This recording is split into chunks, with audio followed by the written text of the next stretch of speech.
भुवनेश्वर बड़ खबर टीवी सांबादिक ज्योतिरंजन होता मरणातक आक्रमण सारा ओडिशा रे सांबादिक महल में चर्चा सृष्टि करथिला बेले एहाकु नै ओडिशार प्राय ब्लॉक रे तीव्र असंतोष देखा देछि। घटना को निंदा करने सब सांबादिक संगठन तृणमूल स्तर में सांबादिक सुरक्षा आईन आनिबा समेत घटना घटाइथिबा दुर्बृत्तों उपर दृढ़ कार्यानुष्ठान दाबी करिसेंति। भुवनेश्वर वैद्युतिक छपा गणमाध्यम सांबादिक तथा डेस्क रे काम करथिबा पुरुष और महिला कर्मचारी विलंबित राति घर को फेरती। सरकार कमिशनरेट पुलिस क्या सुरक्षा देउछि साधारण लोक मानक लुटेरा लुटुथिबा बेले एबे सांबादिक मानक लुटिबा आरंभ करिसेंति। साधारण लोक मानकर अधिकार पई लढुथिबा ए सांबादिक मानकर जीवन सुरक्षा पई जनसाधारण सामना को आसिबा दरकार बोली आज टांगी चौदार सांबादिक माने प्रकाश करिसेंति। ज्योतिरंजन घटना रे तथा समस्त सांबादिकों को सुरक्षा देबा पई तथा घटना घटाइथिबा ए दुर्बृत्त मानक उपरे दृढ़ कार्यानुष्ठान नेबा पई पुलिस महानिर्देशक उद्देश्य रे चौदार थाना अधिकारी विश्वरंजन साहू माध्यम एक दाबी पत्र प्रदान करा जायछि। टांगी चौदार वरिष्ठ सांबादिक पद्मनाभ बराड़, सत्यव्रत दास, शंकरषण महापात्र, संजीव तिवारी, दीपक मंगराज, अजित स्वाई, प्रकाश नायक, विश्वजित विश्वाल, शिवव्रत दास, पार्थसारथी बेहुरा, क्षीरोद परिड़ा, कुलू बेहरा, शंकर नायक, मानस परिड़ा, हेमंत राउत, पवित्र महांती, जगन्नाथ जेना, दीपक बेहुरा प्रमुख उपस्थित थे।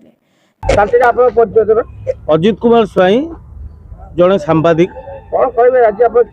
देखु ये चौद्वार थाना को आम आज आसीनु एमती आगु बहुबार आसीचु एवं आमर गोटे दाबी आज पर्यंत रोचे समाजर गोटे परिवर्तन आने गोटे सांबादिक भूमिका गुरुत्वपूर्ण।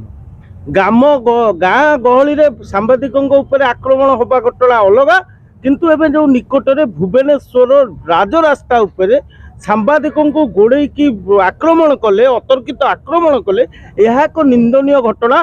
कारण जो भुवनेश्वर कमिशनरेट एरिया एवं पुलिस जोटी जड़े सांबादिक को सुरक्षा दे पारुनी से साधारण लोक को कौन सुरक्षा दब जदि भी सुरक्षा दौची जदि सांबादिक को आक्रमण होबार दीर्घ 3 दिन 4 दिन बीती जाते सुधा वर्तमान सुधा पुलिस हाथ खाली कहीं ताने पुलिस क्या चापर चेपाई कौन पाई पुलिस एक्शन नौनी गोटे प्रश्न। द्वितीय कथा हूँ जदि सांबादिक टीए सबू खबर प्रसारण करछि लोकंकर भल कथा कहतु मंद कथा कहतु समाजर विभिन्न प्रकार दुर्नीति को आगु को आनिबा एवं सबू लोकंकर सबू खबर को प्रसारण करिबा पाई लोके सांबादिक को खोजंती। जेतेबेले आज सांबादिक उपर आक्रमण होउछि सेतेबेले सबू लोकंकर भी गुरुत्वपूर्ण भूमिका रहिबा दरकार। सांबादिक पछरे ठिया हेबे एवं सबू सांबादिकों को सपोर्ट देबे एवं सरकारंकर कथा को सरकार योजना को जिते बड़े आम लोकलोचन को